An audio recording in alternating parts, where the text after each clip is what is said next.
Hey everybody, it's Reckless. So in this video, I'm going to be going over the 2.1.1 update, and that is the one with Crimson Days. Unfortunately, I would have had this video out a week ago, but I actually got influenza, and if you don't know what that is, it is a form of the flu. And even though you get your flu shot, you can still get a different type of flu. So I apologize, but now that I am back and I am sounding a little bit better, I will be making videos. Also, I do understand that some of the content in this video is outdated, but again, that is because it's almost a week long. Now, I will be reading over the patch notes in order, and I will explain everything as we go. But if you guys would just like to go straight down to that, I'll put a link to the patch notes in the description below. So the Crimson Days event has been live since February 9th at 10 a.m. Pacific Standard Time, and it will go up until February 16th at 1 a.m. Pacific Standard Time.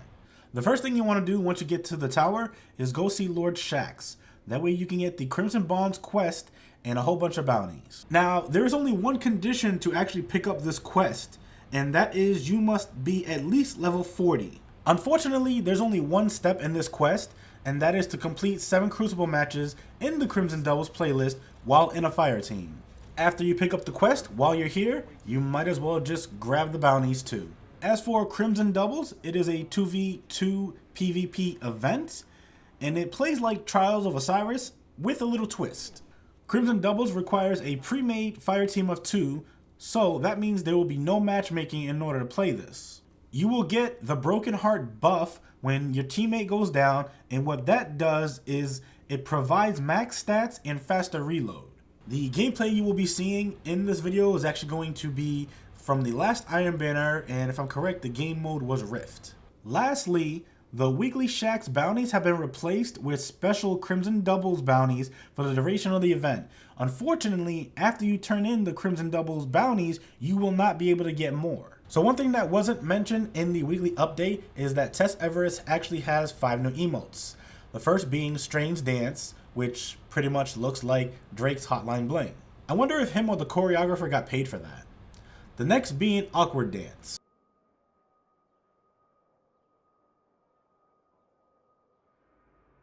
After that is Secret Greeting, and this is like one of those handshakes you do with a buddy. The next emote is Fist Bump, and I do this a lot with my 3-year-old son, and he went crazy when he seen it. And the last emote is Charmed.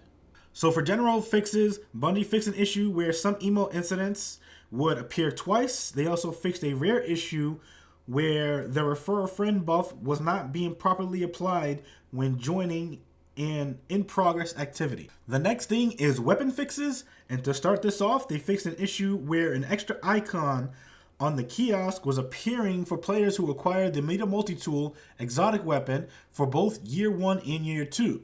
So, for those of you who thought when you got the Meta out of the kiosk and an extra icon popped up, if you thought there was an extra exotic, we were wrong. It was just a glitch. They also fixed an issue with the Hockey Pulse Rifle damage scaling in order to bring him back in line with other pulse rifles. Next thing is the armor. There was actually 2 fixes for that. Bungie fixed the icon for the Titan class item, Mark of the Kelslayer. No idea what was wrong with it. I'm pretty sure somebody knows. So if you do know, put it in the comments below. Let me know. That way I know. And they also fixed an issue where the icon for the Hunter artifact, Unerring Compass, was missing on the PS3 and the Xbox 360. The activities are next, and we will be talking about the Nightfall and the raid, which is the King's Fall raid to be precise. But before that, Bungie fixed an issue where the Vienna Singer ship was not dropping at appropriate rates. So hopefully it'll drop more often now, because I want one. Well, they're not going to give me one because I want one, but that would be nice. So let's talk about the Nightfall real quick. Bungie reduced the chance for ghost shells to be awarded from completing the weekly Nightfall. Hopefully, by doing this, it'll give you a better chance to get other rewards instead of a ghost shell that you probably don't need. Next is the King's Fall raid, and Bungie fixed an issue that allowed players to become immune to the totem room damage by using a sword's block ability. So, if you guys use the sword cheese in the totems, can't do it no more. And also, totems will now kill players under the totem after an extended period of time. Well, that sucks. Bungie also fixed an issue when you are the aura holder and when you're exiting third-person view, the camera would get reset back facing the direction of the player's feet. Now, I want to say it doesn't do that anymore, so that would be good if it didn't, but don't quote me on that. And the last thing for the raid is Bungie fixed an issue where the ogres would teleport when they had issues pathfinding around previous drop bombs, which means hopefully now ogres won't teleport anymore. The next thing we're actually going to go over is the Crucible. And as for general things, as you know, bounties have been removed from the top of Lord Shax's vendor screen, so we're not going to go over that, even though we just did. All players now start without special ammo in all 3v3 modes. Now I want to say this is true with the exception of sidearms and weapons that regen ammo. With weapons that regen ammo, you will start off at 0, but with the regen perks, you will still be allowed to get special ammo through that way. Bungie also fixed an issue where the quest step to complete a match with 6+ auto rifle kills was not properly registering, and pretty much what they did was a temporary fix applied previously has been removed once again to allow this quest to be turned in properly. They fixed an issue where the text display for Nova Bomb score bonuses was incorrect, and also Damage Referee has been enabled in the control playlist for Crucible. And speaking of Crucible, Bungie is now implementing new rotating playlists. These rotated playlists will be applied to Freelance, which is a new PvP mode, and also Inferno, and that applies to both the 3v3 and 3v6. As for Freelance 3v3, you will be able to be playing the Skirmish, Salvage, and Elimination game modes. And remember, Freelance is only accessible by solo players, so no fire teams. Freelance 6v6 will feature Control, Clash, and Rift. Inferno 3v3 will feature Inferno Skirmish, Inferno Salvage, and introducing Inferno Elimination. And lastly, Inferno 6v6 will feature Inferno Control and Inferno Clash. The next things we're actually going to talk about are Iron Banner, Trials of Osiris, and a few maps for Crucible.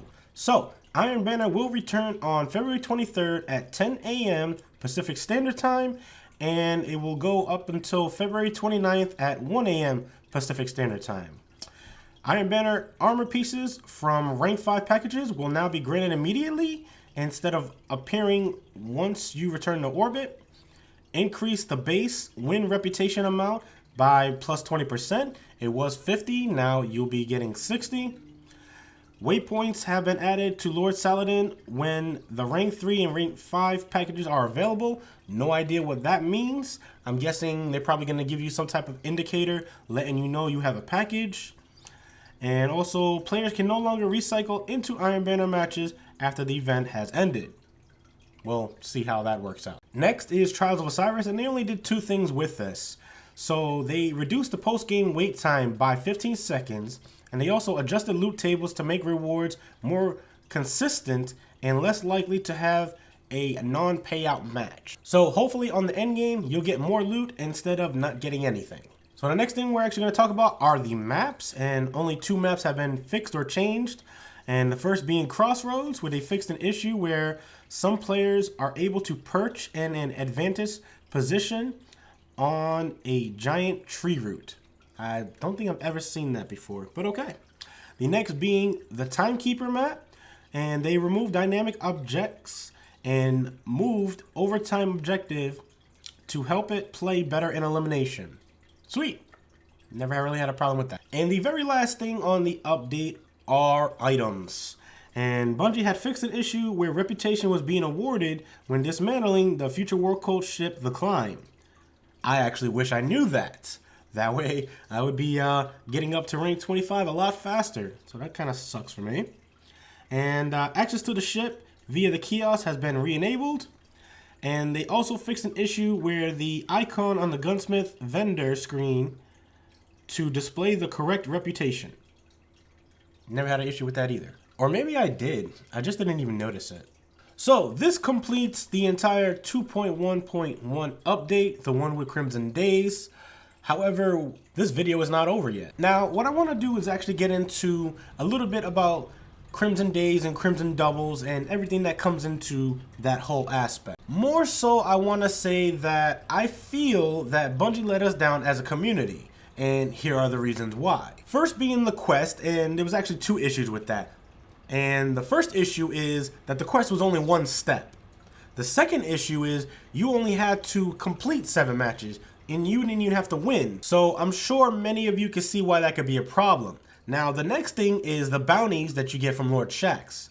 Once you picked them up and completed them, there was no going back the next day to get more bounties. Once you completed them, that was it. Now, Crimson Days wasn't all bad. We did get the freelance game mode, we did get rotating playlists, from which we wanted for a while, and we did get a couple of other things. Personally, I did get both shaders and an emblem, but no ghost.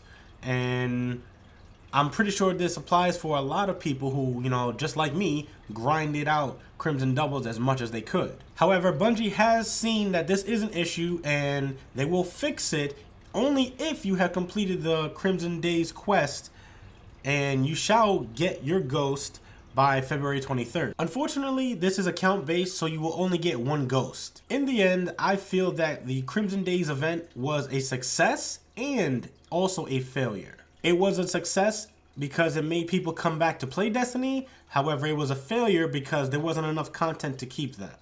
Anyway, let me know what you guys think about the video in the comments below, whether you agree or disagree. Like, comment, and subscribe. And don't forget, you get hurt, hurt them back. You get killed,